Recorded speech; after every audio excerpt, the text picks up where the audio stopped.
বন্ধুরা, তো এখন কিন্তু বারে বারে কিন্তু বৃষ্টি হচ্ছে। তো এই বৃষ্টি হচ্ছে এই সময় কিন্তু অবশ্যই গাছে একটা ফাঙ্গিসাইড স্প্রে করে দেবেন।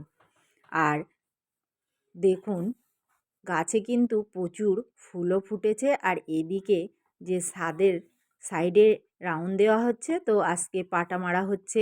আর এখানে চলে আসলাম আমি কিছু কাঁচা টমেটো হারভেস্ট করতে। তো আমি কিছুটা কাঁচা টমেটো আজকে হারভেস্ট করে নিচ্ছি। আর চারিদিকে কিন্তু পানিও আছে। আর দেখুন, তো এখানে আমার টমেটো হারভেস্ট করা প্রায় হয়ে গেছে আর প্রচুর টমেটো হয়েছে। তো আমি আজকে প্রথম কিন্তু এই কাঁচা টমেটোটা রান্না করব বলে হারভেস্ট করে নিচ্ছি কিছুটা।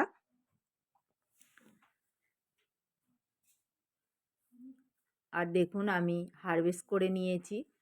আর এইদিকে চলে আসছি, কিছু বেগুন আছে গাছে, তো বেগুনগুলোও হারভেস্ট করে নেব। আর পাখিরা কিন্তু বেগুনগুলো খুবই নষ্ট করে দিচ্ছে।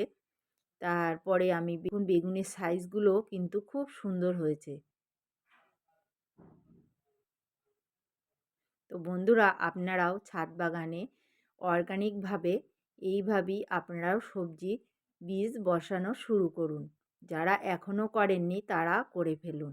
আর এদিকে দেখুন ফুলকপি গাছ, তো ফুলকপি গাছে ফুল চলে এসছে। দেখুন, ফুলকপি কিন্তু ধরা শুরু করেছে। আর এদিকে যে ওলকপি ছিল, ওলকপি দুটো অনেকটাই বড় হয়ে গেছে। তো আজকে আমি হারভেস্ট করে নেব।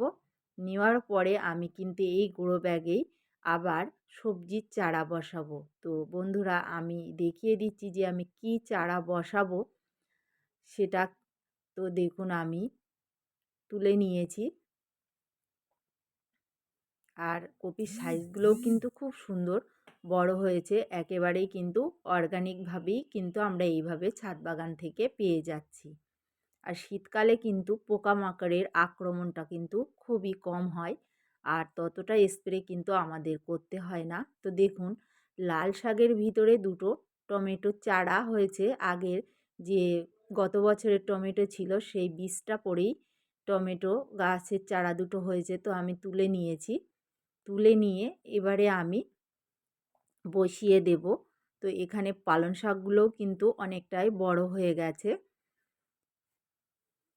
আজকে হারভেস্ট করেও নেব একটা।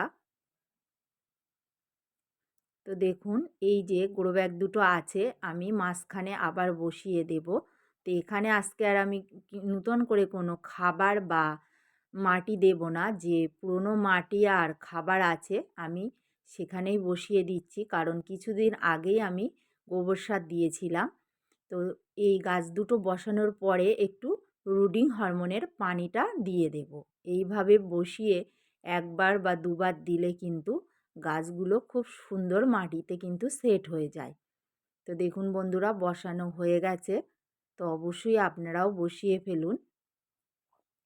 আর তারপরে এই যে কপির গোড়ায় যে লাল পাতা থাকে, দেখবেন বন্ধুরা, এই যে যে লাল পাতাগুলো থাকবে অবশ্যই ভেঙে নেবেন।